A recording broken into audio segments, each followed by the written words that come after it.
Buenas tardes, buenas noches, buenos días. Que Dios les bendiga. Aquí estamos en este programa de Estudiemos Juntos la Biblia. La Biblia. La Biblia, la Biblia, como eco, Biblia. Aquí estamos, gracias a Dios, ¿verdad? Así que necesitamos estar conociendo cada día más y más de todo lo que es nuestro Dios, ¿verdad? Así que vamos a empezar a ver ahora Números 18, a conocer lo que Dios tiene preparado ahora para conocer, ¿verdad?, el sostenimiento del sacerdote, de sacerdotes y levitas. Y vimos Números 17, la vara de Aarón florece para quitar toda queja. Eso lo vimos en Números 17. Y bueno, pues esperamos que usted comparta estos videos, que no se les olvide, ¿verdad?, ponerle like, suscribirse y qué más, comentar, orar por nosotros, preguntar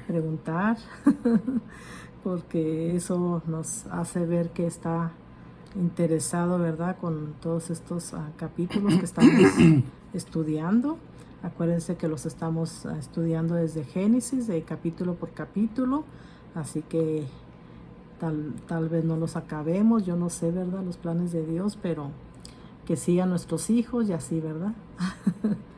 Porque eso es bonito, ¿verdad? Que esto sea como una herencia para nuestros hijos y así ustedes también, ¿verdad? Que ustedes compartan para que todos los que ustedes conocen, ¿verdad?, sean salvos y vengan a ser llenos del conocimiento de Dios. Así que, ¿cómo estás, Virgilio? Por lo menos estoy. Aquí estamos y no nos vamos. Estoy bien, gracias a Dios. Gloria a Dios. Así que bueno, empecemos. Como lo mencionó ella, pues en el capítulo 17 vimos un evento sobrecogedor, pues la vara de Aarón reverdece. Pero habían sucedido varios problemas en ese tiempo en el pueblo de Israel, que hubo quienes se levantaron queriendo quitar a Aarón del cargo de sumo sacerdote y remover a Moisés del dirigente del pueblo de Israel. Habían ocurrido varios incidentes en ese periodo, en el periodo de los 40 años de caminar en el desierto.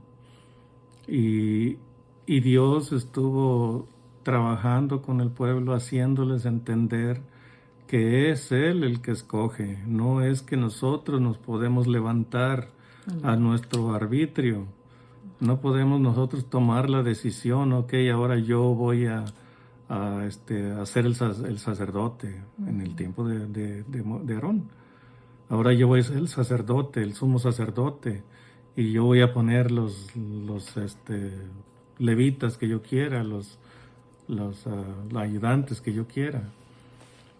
Es Dios el que se encarga. El gobierno del pueblo de Israel era un gobierno teocrático, o sea, donde el que gobierna es Dios. Y no se trataba de levantarse a su antojo y quitar al que Dios había puesto y ponerse ellos. Entonces, eso fue lo que estuvo sucediendo en ese periodo de tiempo. Y se rebelaron contra Moisés y contra Aarón, y entonces Dios tuvo que intervenir y hubo castigo para los rebeldes. Entonces, al final, en ese periodo, antes de entrar a la tierra prometida, Moisés dice, ok, vamos a hacer, por orden de Dios, vamos a hacer una prueba. Dice, cada tribu va a traer una vara, la vara con el nombre de cada tribu una vara que representa a cada una de las tribus y el nombre del jefe de esa tribu. Entonces dice, y Aarón también, representando a Dios y a la tribu de Leví, Aarón va a poner su nombre en la vara. Entonces vamos a poner las varas en el tabernáculo delante del arca de Dios y Dios va a escoger una de esas varas. para que quede claro que es Él el que está escogiendo. Y la vara la vara de la tribu que Él escoja o de la persona que Él escoja, que eso sea suficiente, les dice, para que entiendan que es Dios el que está a cargo. Entonces vimos en el 17 que la vara de Aarón floreció. Era una vara completamente seca, muerta completamente, igual que todas las demás. Pero milagrosamente Dios le infunde vida. Entonces, una representación de la fe que el Señor Jesús nos da, que esa vara pues pudiera representar a nuestro Señor Jesús, que murió, derramó toda su sangre, y luego, ¿qué pasó? Resucitó, y después por la fe nosotros también morimos al pecado, ¿y qué pasa? Dios nos resucita, Dios nos revivifica, Dios nos vuelve a un cuerpo espiritual. De hecho, nos da vida eterna desde este momento, desde el momento en que creímos y pusimos nuestra fe en el Señor Jesús. Dios nos da vida eterna. ¿La tenemos ahorita? Sí. Si usted muere, usted va a vivir para siempre. Si usted muere en la fe, creyendo en el Señor Jesús como su Salvador, usted muere en esa fe y mantiene esa fe durante su vida aquí en la tierra y usted muere, usted tiene vida eterna. Claro, no va a pasar inmediatamente a eso, pero usted la tiene asegurada. Entonces, aquí vemos un ejemplo de lo que es la resurrección en este capítulo 17. Pero como fueron pasando todas esas cosas y el pueblo vio lo difícil que era acercarse a Dios, que nadie podía acercarse al tabernáculo, al lugar santo y lugar santísimo, nadie podía entrar a trabajar en el santuario, solamente los sacerdotes, y tenían como ayudantes los sacerdotes a los levitas. Entonces empezaron a tener temor de todo lo que habían visto, la manera en que Dios intervino para establecer su orden, para Dios establecer su orden, el orden que Él quería. Entonces vieron que no era tan fácil y que estaban, al final del capítulo 17, estaban acongojados pensando en que estaban condenados a la muerte. Leemos en el verso 12 del capítulo 17, dice: entonces los hijos de Israel hablaron a Moisés diciendo, o sea, vienen con esa congoja a decirle a Moisés: he aquí, nosotros somos muertos. Esa era la conclusión a la que estaban llegando. Dice: perdidos somos. Todos nosotros somos perdidos. ¿Por qué? Por lo que habían visto antes. Y decían, bueno, es que nuestro pecado está en nosotros todavía. Tenemos ese impulso hacia lo malo. Y entonces por eso decían, todos somos perdidos. Dice, cualquiera que se acercare, el que viniera al tabernáculo de Jehová morirá. O sea, si nos acercamos tan siquiera al tabernáculo, moriremos. ¿Por qué? Porque nuestro pecado está en nosotros. Y le hacen una pregunta a Moisés, como diciendo, como preguntándole, ¿tenemos esperanza? Porque le preguntan ahí, ¿acabaremos por perecer todos? Le preguntan a Moisés, o sea, ¿se nos acabó nuestra esperanza? Vimos cómo murieron todos estos que se rebelaron contra ti y contra Aarón. Y vimos estos otros que se rebelaron también y murieron. Dice, y además Dios dice que no nos acerquemos al tabernáculo. Entonces nosotros que queremos adorar a Dios en el tabernáculo, moriremos también si nos acercamos. Dice, entonces, como diciendo, ¿no hay esperanza para nosotros? ¿Acabaremos por perecer todos, por morir todos? ¿No tenemos ya ninguna esperanza de redención? Entonces Dios empieza a decir en el capítulo que sigue, ¿no? ¿Quiénes son los escogidos para acercarse al tabernáculo? ¿Quiénes son los escogidos para llevar el pecado del pueblo? El pecado de contaminación del tabernáculo por el pecado del pueblo. ¿Quiénes son los escogidos para ministrar a favor del pueblo? Eso es lo que se ve aquí en el capítulo 18. Vamos a enfocarnos en ciertos versículos claves del capítulo, pero algunos los vamos a leer de corrido porque son parte de lo que ya se habló en el libro de Levíticos. Entonces, vamos a empezar este capítulo viendo la forma que Dios establece de quién va a llevar el pecado, de quiénes van a interceder por el pueblo, y de que el pueblo no se tiene que acercar directamente al tabernáculo, sino a los sacerdotes y a los levitas. Se habla del sostenimiento de los sacerdotes y levitas y de cómo el pueblo puede tener la intercesión, el ministerio de los sacerdotes y levitas a favor de ellos. Vamos a ver esas cosas, pero empecemos primero con oración.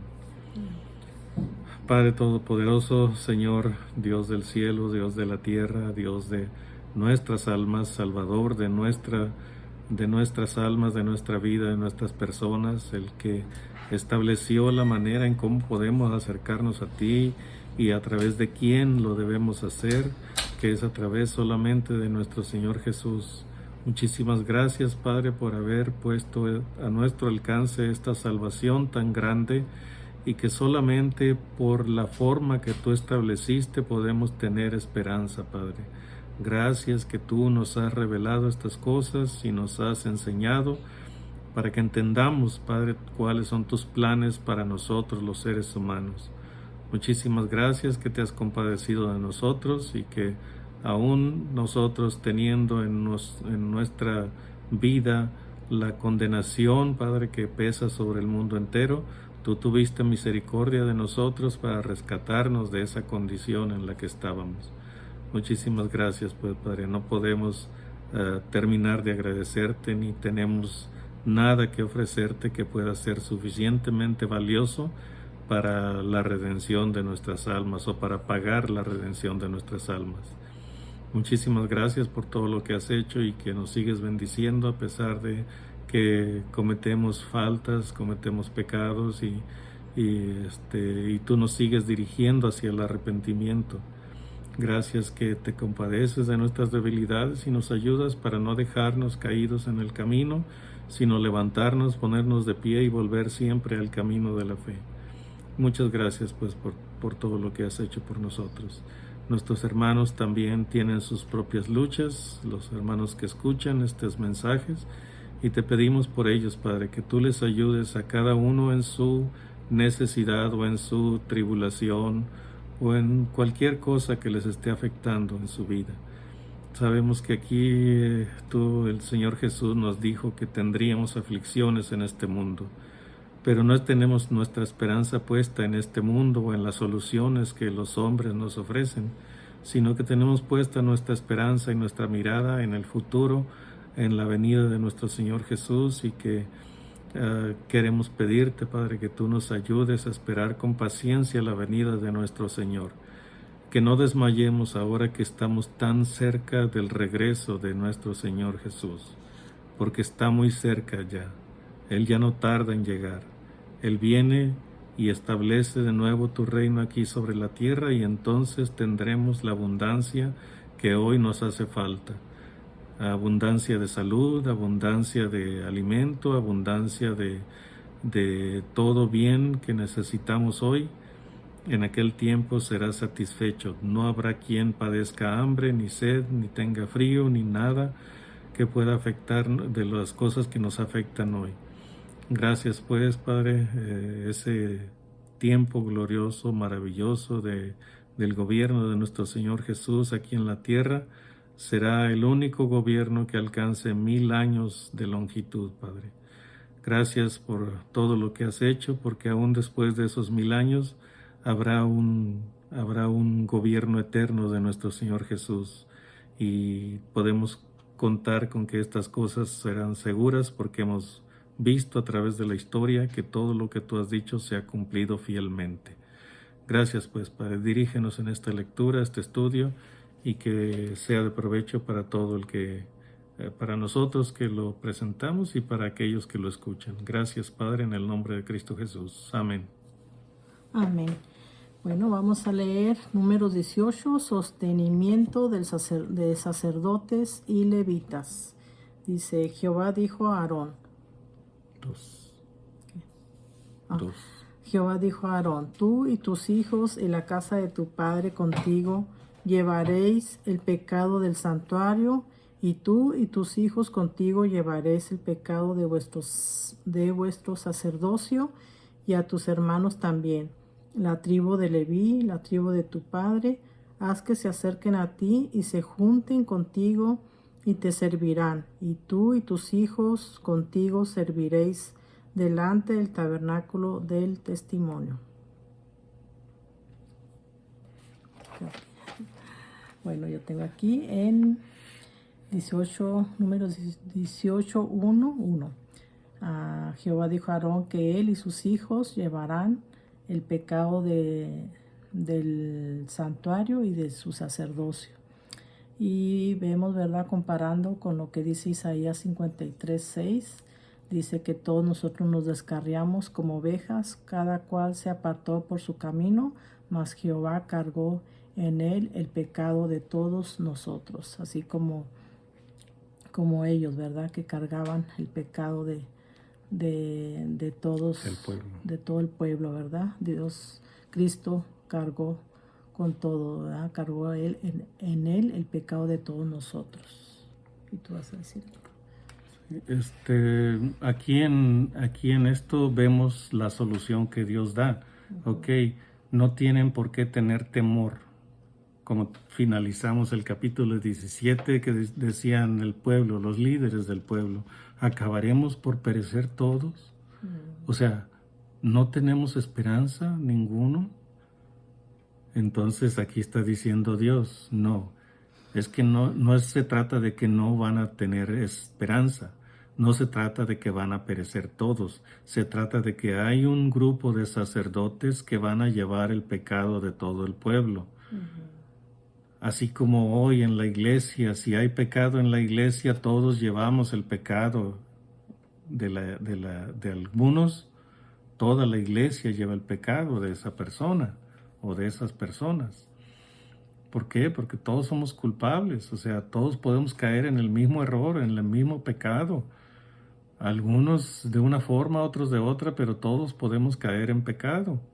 El Señor Jesús dijo que los galileos, aquellos que Herodes mezcló, que Pilato mezcló la sangre de ellos con los sacrificios que ellos estaban ofreciendo, ¿eran más pecadores que los demás?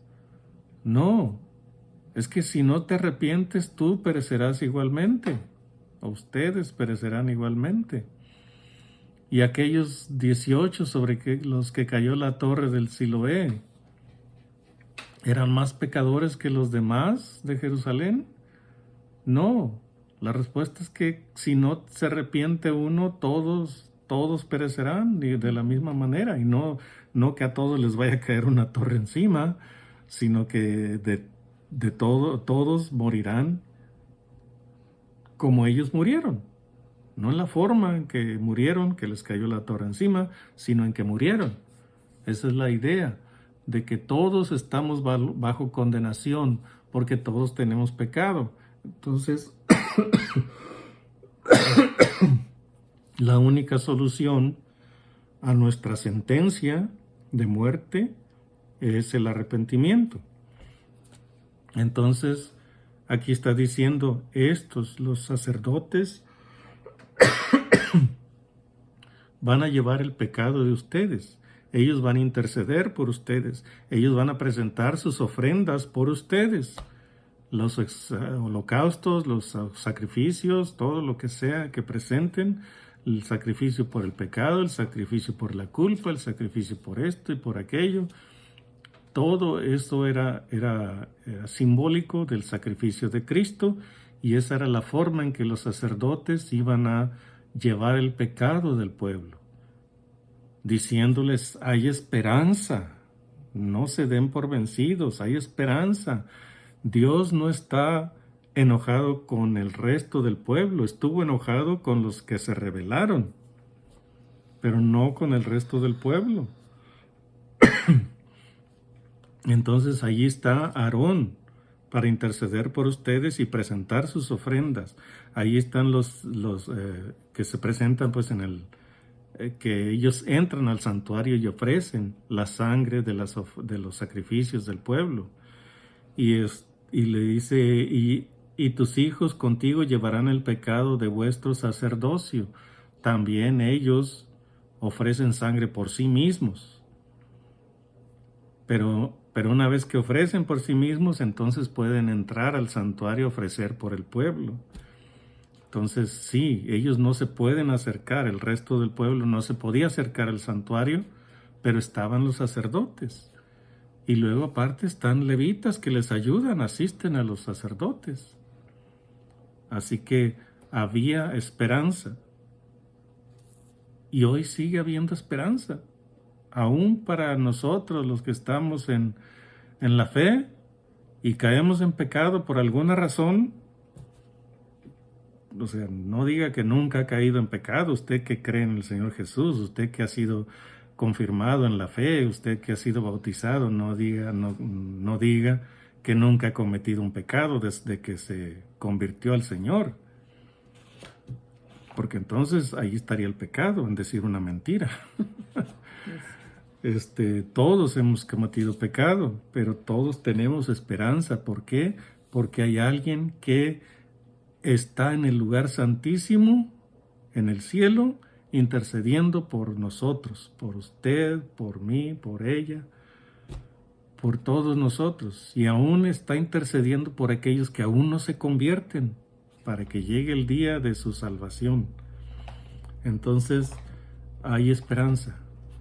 ¿Okay? Pero tiene que ser por los medios que Dios ha establecido. Primero puso a los sacerdotes, pero después puso al Señor Jesús, a su propio Hijo. Y por ese sacrificio perfecto es que tenemos esperanza todos, judíos y no judíos, judíos y gentiles. Tenemos esperanza. Y en base a eso es que nos movemos y andamos por aquí, por allá, y tenemos comunión con la iglesia, pero solamente por la esperanza que el Señor Jesús trajo a nosotros. Continuando con la lectura, nos vamos a ir rápidamente con los versículos solo para leerlos delante de ustedes. Desde el 3 vamos a leer hasta el 18 y tal vez algún comentario podamos hacer en algún versículo, pero nos vamos a tratar de ir lo más rápido posible porque son rituales o cómo entregó Dios las ofrendas y los diezmos al ministerio que tenían en aquel tiempo, los sacerdotes y levitas. Entonces, todo esto básicamente es lo que se hizo lo que se estableció en el libro de Levíticos. Si necesita regresar al libro de Levíticos, bueno, pues le conviene para que vea cómo están entregados los diezmos y ofrendas, las ofrendas a los sacerdotes y los diezmos a los levitas. Así que vamos a ir rápidamente en estos versículos, solo para leerlos delante de ustedes.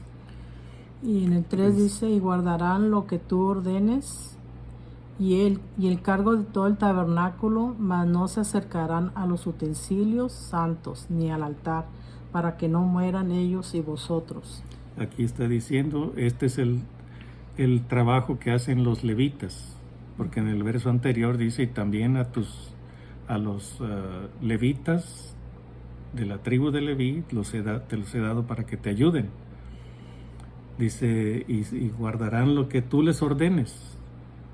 Dice, y el cargo de todo el tabernáculo, porque en aquel tiempo tenían que cargarlo y llevarlo de un lado a otro en el camino hacia la tierra prometida.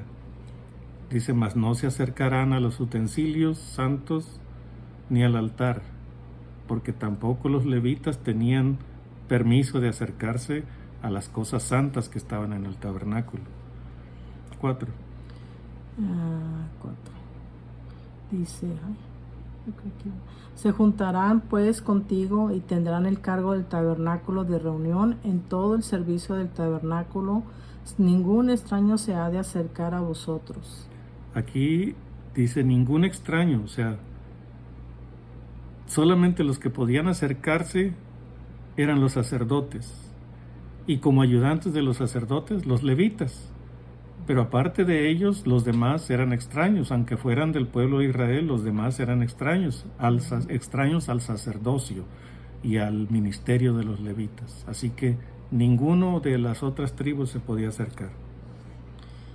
Y tendréis el cuidado del santuario y el cuidado del altar, para que no venga más la ira sobre los hijos de Israel. Aquí les está diciendo, esta es la esperanza que tienen, que ellos van a estar encargados del santuario y del sacerdocio y del ministerio, para que no se tengan que acercar los hijos de Israel, para que mueran. O sea, ellos van a estar entre ustedes y yo.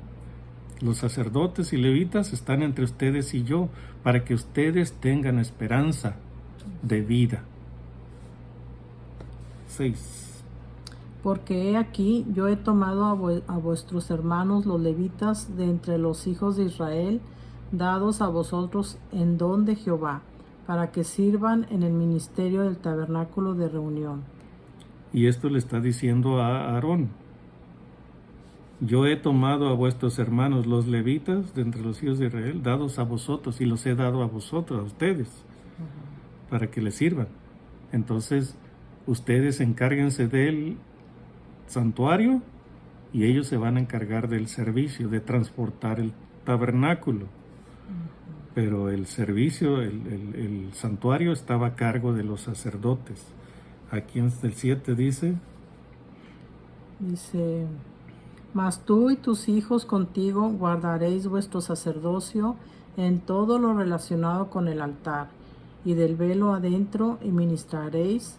Yo os he dado en don el servicio de vuestro sacerdocio, y el extraño que se acercare morirá.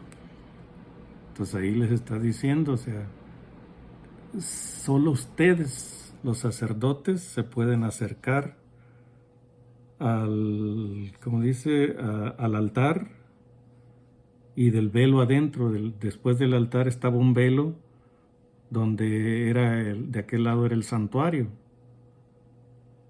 No era el lugar santísimo, era el santuario, donde había que ofrecer incienso.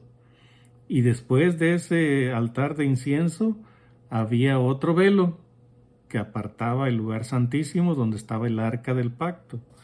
Entonces, ustedes son los únicos que se van a poder acercar. Los sacerdotes son los únicos que se van a poder acercar al altar y del velo adentro, y para que ministraréis.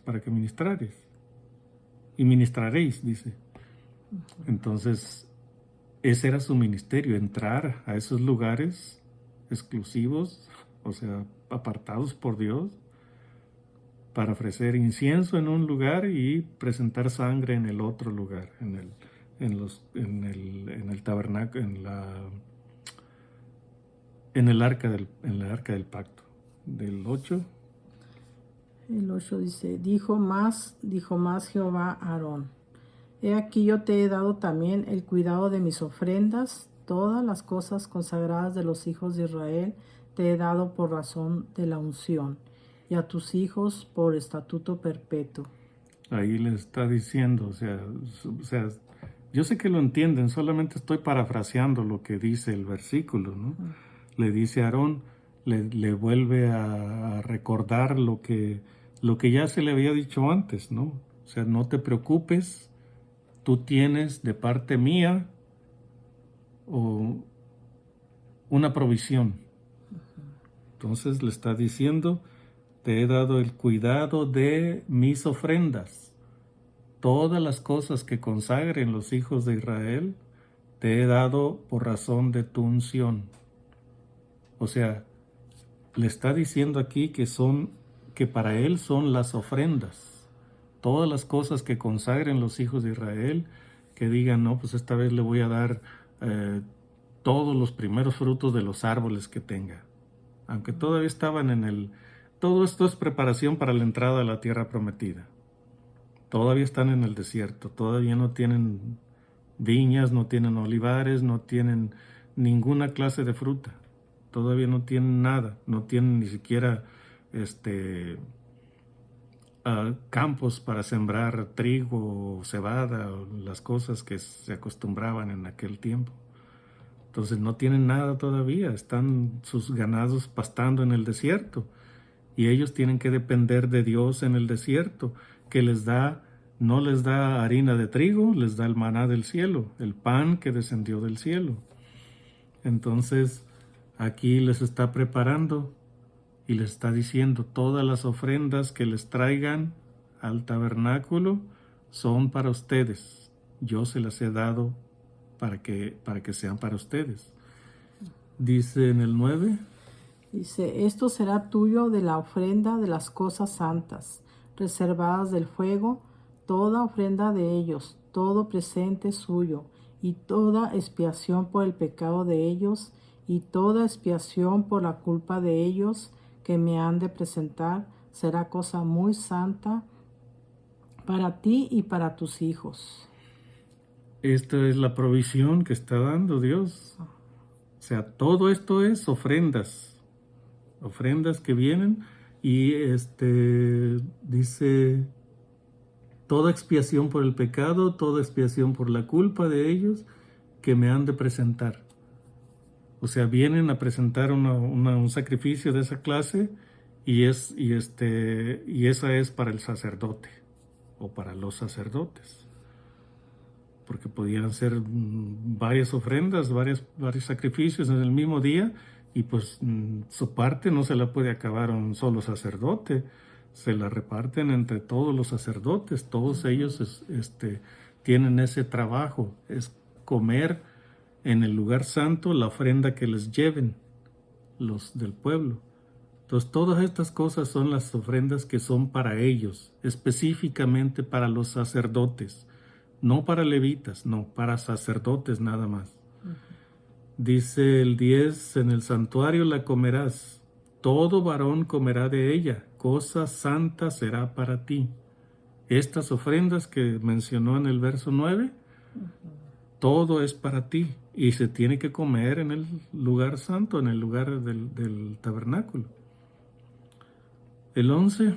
Dice, esto también será tuyo, la ofrenda elevada de sus dones y todas las ofrendas mecidas de los hijos de Israel he dado a ti y a tus hijos y a tus hijas contigo, por estatuto perpetuo. Todo limpio en tu casa comerá de ellas.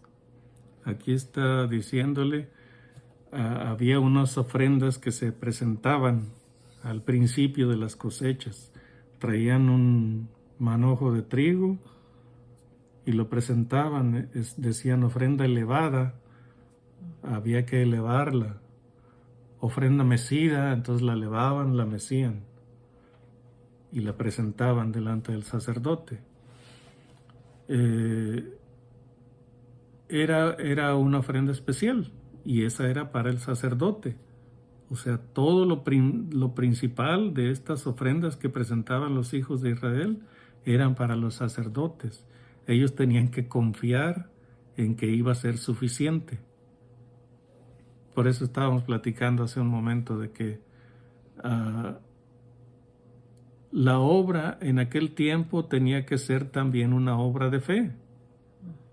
Tenían que tener fe en que Dios iba a prosperar al pueblo, que iban a tener buenas cosechas y grandes ganados y que iban a presentar las ofrendas al sacerdote y que los sacerdotes iban a tener suficiente alimento. Y después vamos a ver aquí más enseguidita que tenían que tener fe de que Dios los iba a prosperar y iban a tener para dar el diezmo a los levitas, que eran muchos más que los sacerdotes, y que los levitas iban a ser sostenidos por el pueblo. Entonces el pueblo eran aproximadamente 2 millones, 3 millones o algo así. Los varones de más de 20 años eran más de 600,000. Entonces, una vez entrando a la tierra prometida, esos 600,000 varones representaban una familia. Y esos 600,000 varones de esas 600,000 familias iban a traer un diezmo lo vemos más adelante, para los levitas. Entonces tenían que tener fe en que Dios se iba a encargar de ellos, y los levitas tenían que tener fe de que iba a ser suficiente el diezmo para su sostenimiento. Luego dice ahí algo más: de aceite, de mosto y de trigo, todo lo más escogido, las primicias de ellos que presentarán a Jehová, para ti las he dado. O sea, para ti, Aarón, y tus hijos, los sacerdotes.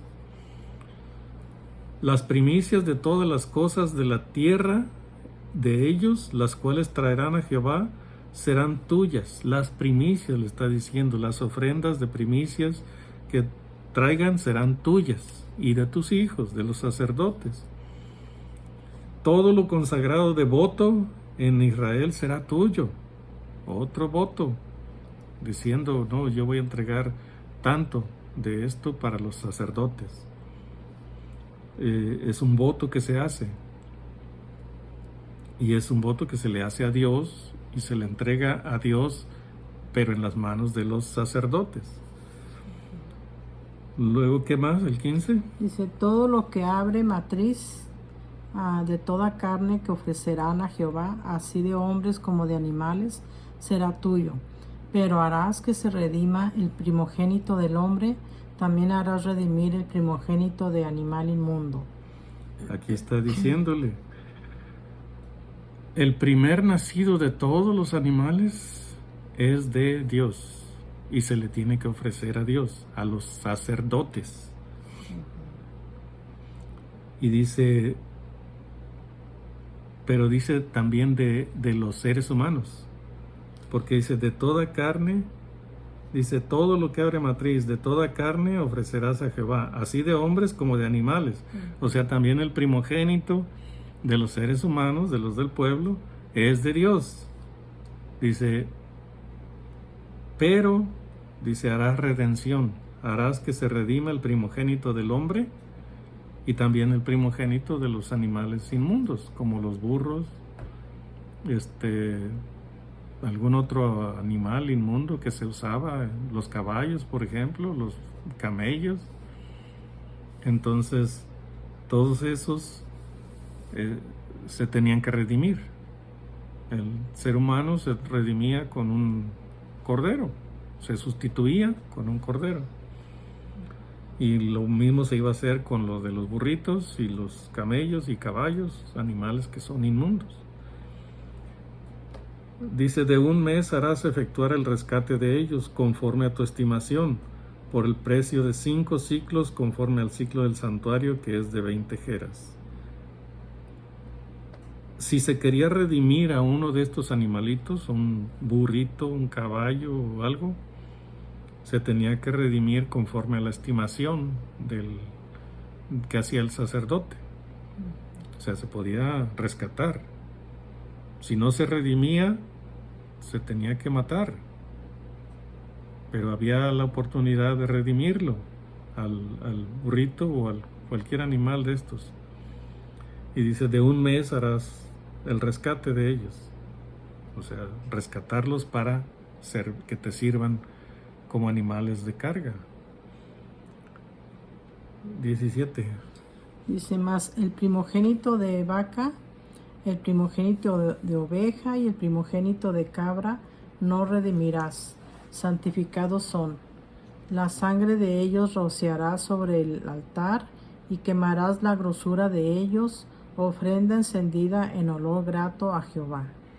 O sea, de esos animales, bueno, no había vuelta de hoja, no tienes que hacer nada con ellos, no los puedes redimir, no puedes rescatarlos para ti, no importa que sea un animal muy, muy bueno, muy saludable, muy grandote, no, es que ya es de Dios, ese ya le pertenece a Dios, así que no hay manera de rescatarlo, tienes que ofrecerlo en sacrificio en el altar, así que no había de otra más que sacrificarlo.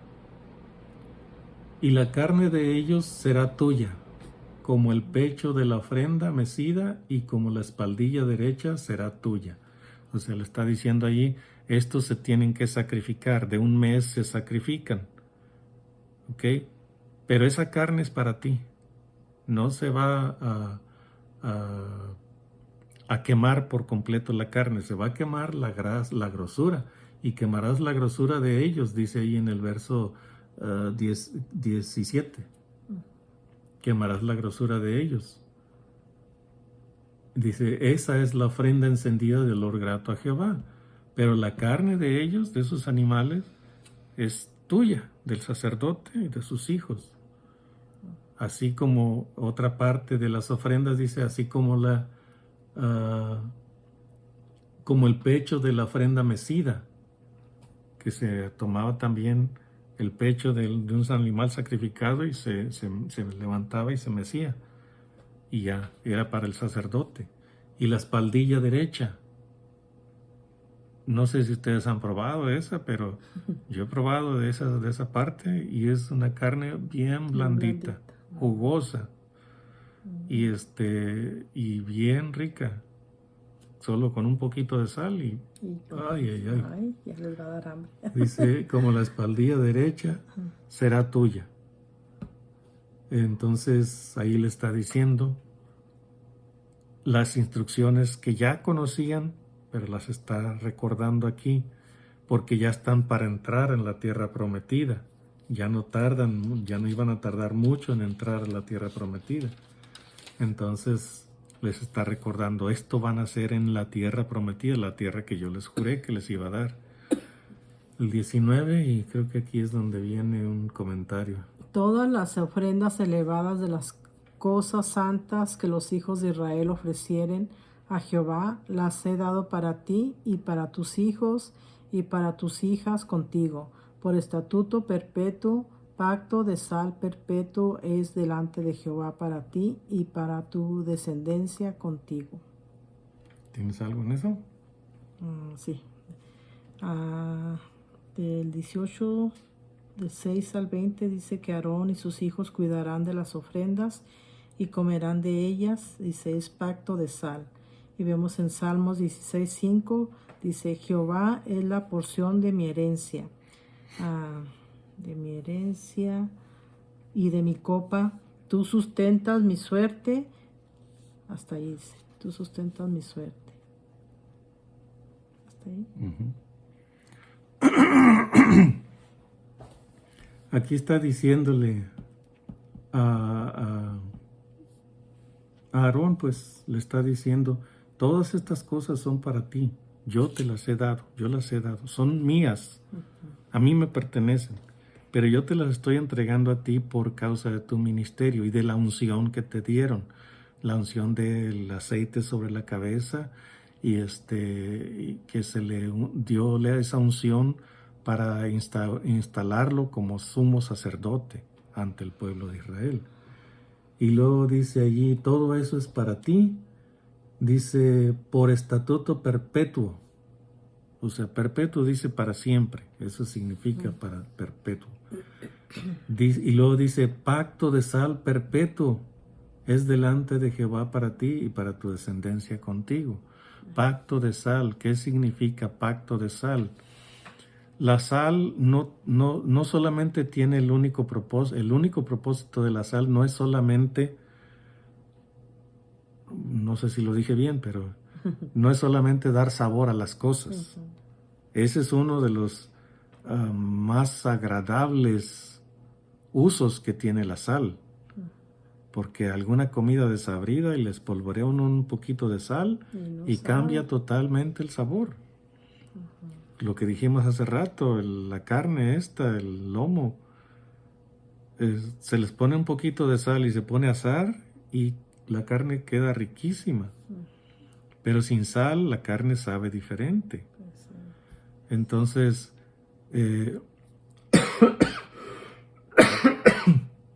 ese es uno de los muchos usos que tiene la sal.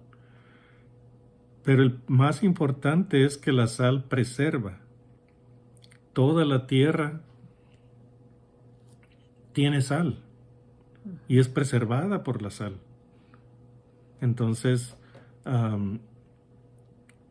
cuando está diciendo aquí pacto de sal perpetuo, está refiriéndose a eso, a que la sal ha estado presente en la vida del ser humano y en la vida de la tierra desde que Dios fundó la tierra.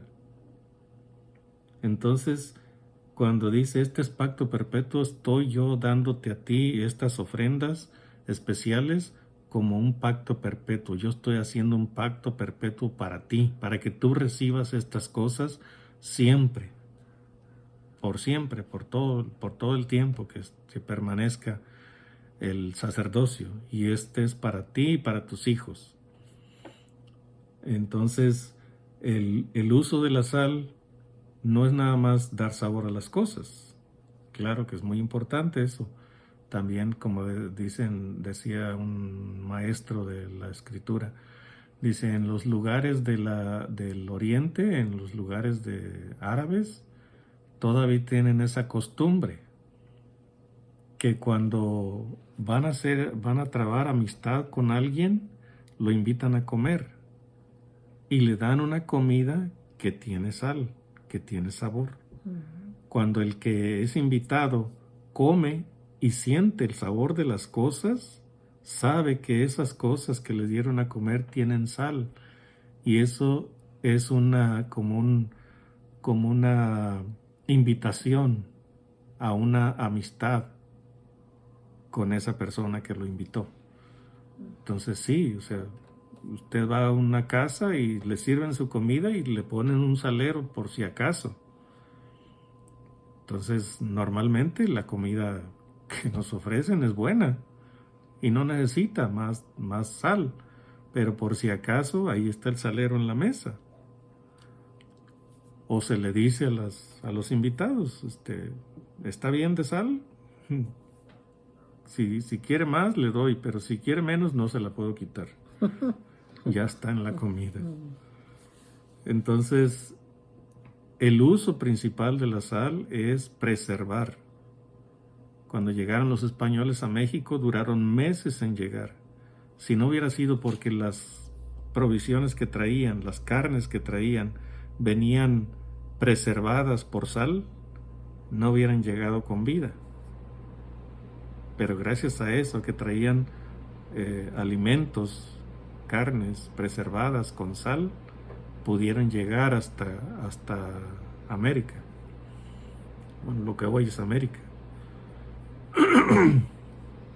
Entonces, pacto de sal perpetuo.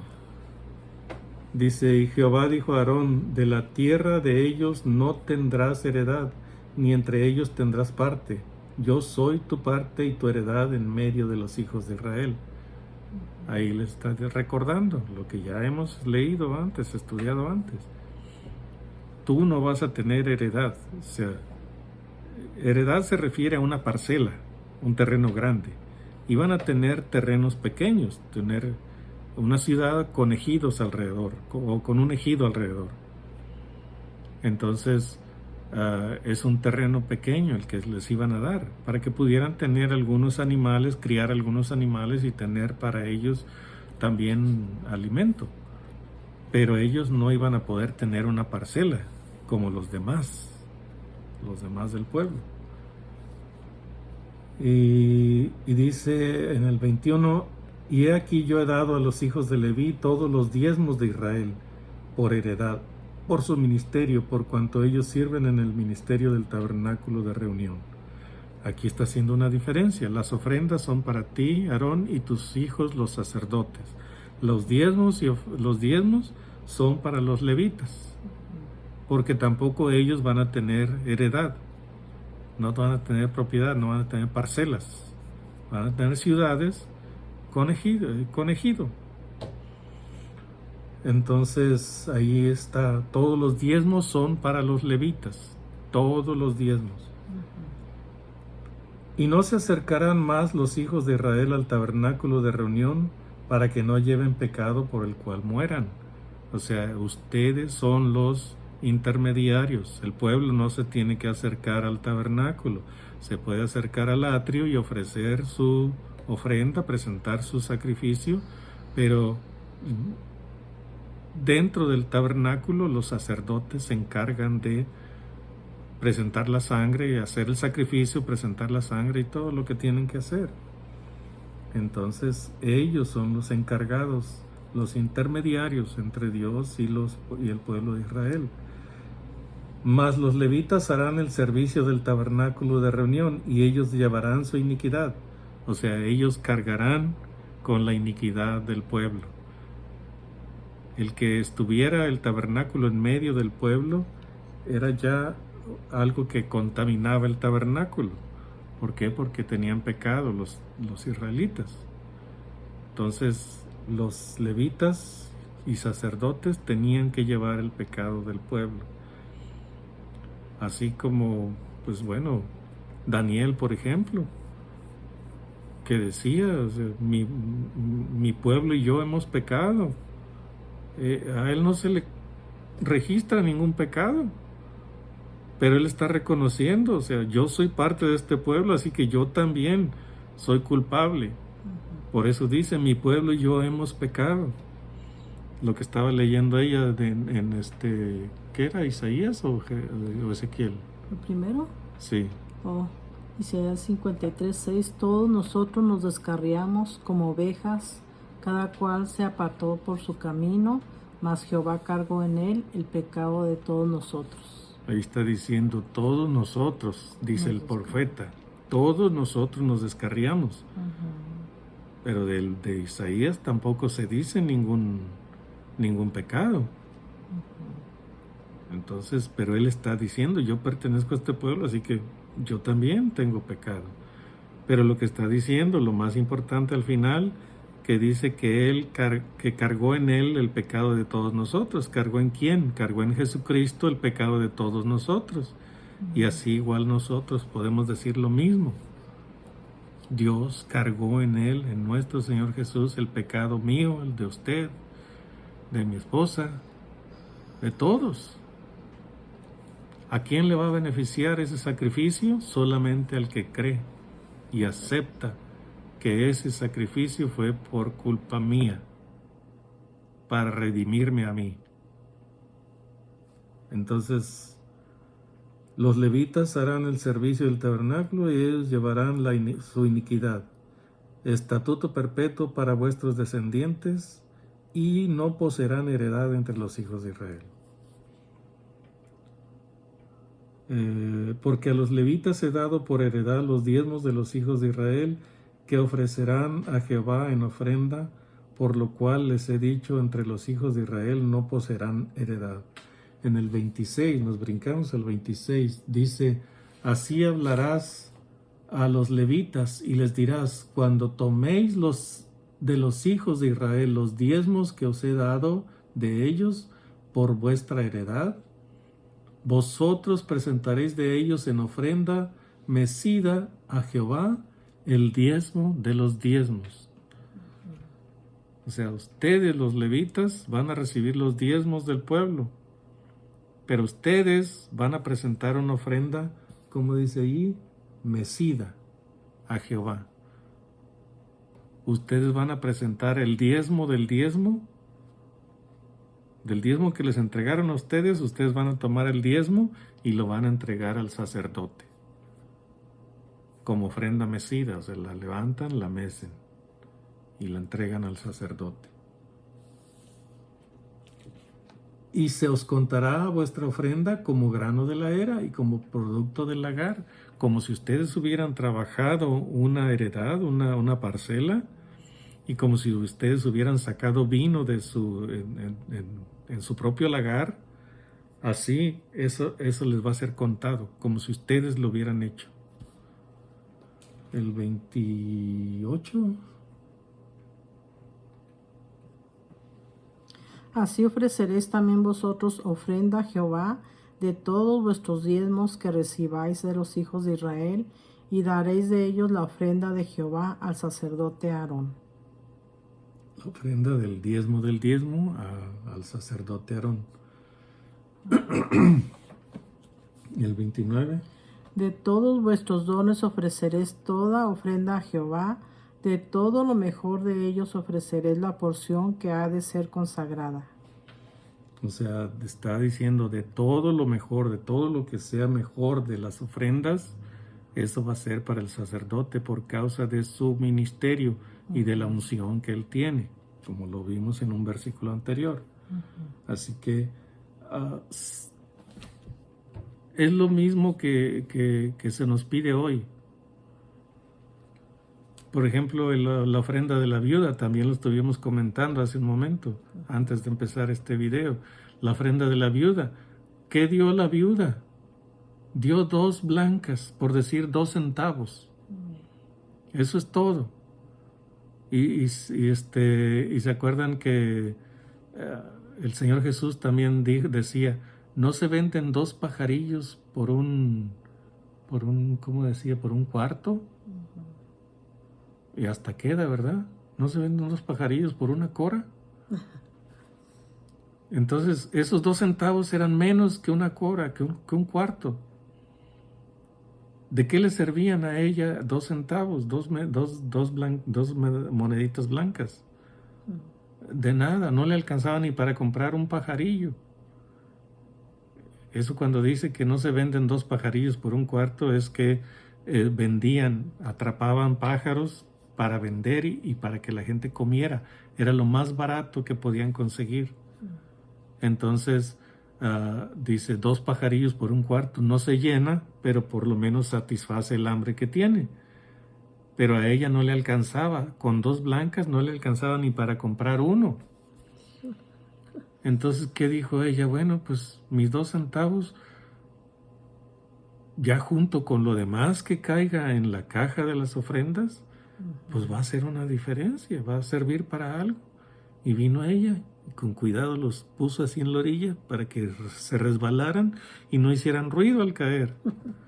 Porque los ricos que llegaban agarraban su montón de monedas y así las dejaban caer en el arca de las ofrendas para que hicieran ruido. Porque resulta que el arca de las ofrendas tenía un como embudo de metal. Entonces llegaban, dejaban caer su ofrenda y empezaba a hacer ruido. Clan, clan, clan, clan, clan. ¡Wow! Volteaba la gente admirada y decía, ¡wow! Todo eso echó este hombre en el arca.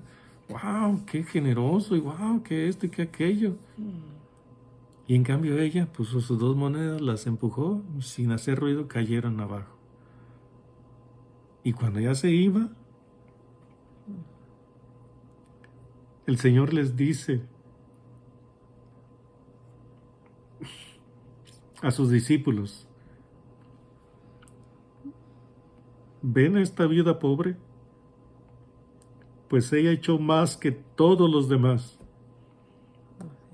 porque todos echaron de lo que les sobra, no les duele, no sienten, lo hacen como por vanidad, para que los oigan, que derraman allí un montón de monedas, de plata, de oro, de lo que fuera. Dice, solo por eso, por la actitud que ellos tienen y la actitud que tiene ella echó más que todos ellos, porque de toda su necesidad, ella echó todo lo que tenía. Debe haber pensado, bueno, ya mañana será otro día, a ver qué Dios hace, qué provisión me da. Pero hoy con esto no me alcanza para nada. Mejor que vaya a las ofrendas para el servicio del templo. Entonces, cosas como esta acostumbraban a hacer los israelitas en tiempos del Señor Jesús. Y de pronto se me fue la idea de por qué me vine para este lado. o sea, pensando en la ofrenda de la viuda. Pero estábamos hablando de las ofrendas que se le dan al sacerdote, que hay que dárselas con un corazón agradecido. Y están dándole al sacerdote Aarón las ofrendas, las primicias, las ofrendas especiales del pueblo. Pero a los levitas les están dando los diezmos. Y ellos, a su vez, dan el diezmo del diezmo al sacerdote.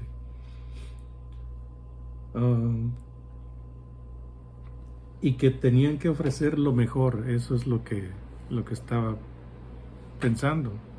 Cuando dice, les dirás, cuando ofreciereis lo mejor de ellos, será contado a los levitas como producto de la era y como producto del lagar.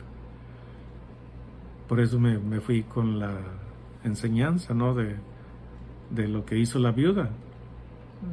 Ella dio lo mejor. ¿Por qué? Porque dio todo lo que tenía.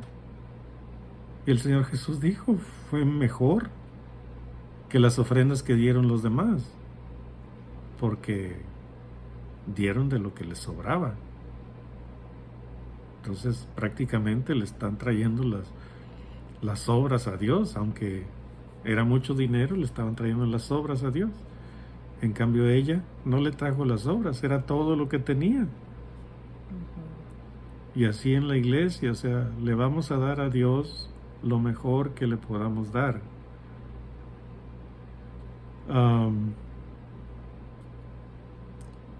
Aunque hay mucha necesidad, bueno, tenemos que soportar o apoyar a la iglesia.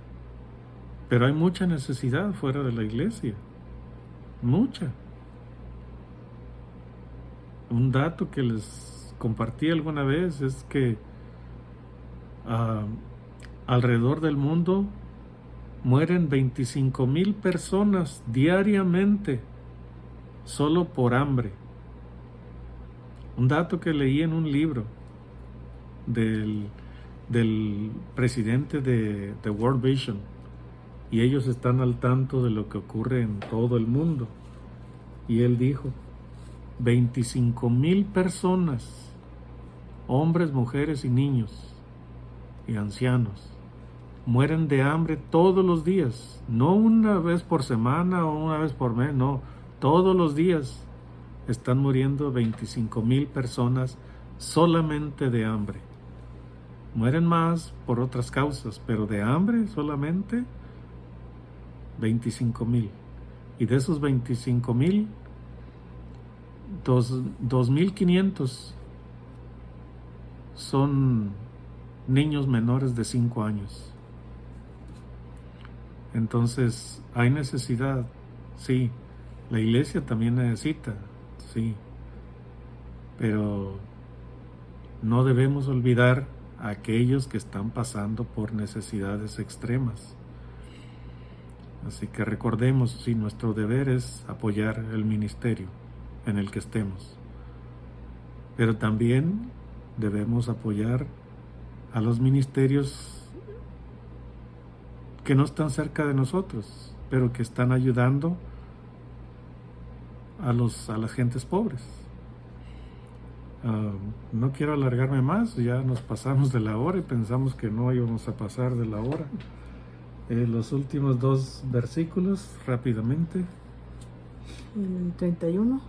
31 y 32. Y lo comeréis en cualquier lugar, vosotros y vuestras familias, pues es vuestra remuneración por vuestro ministerio en el tabernáculo de reunión, y no llevaréis pecado por ello, cuando hubiereis ofrecido la mejor parte de él, y no contaminaréis las cosas santas de los hijos de Israel, y no moriréis.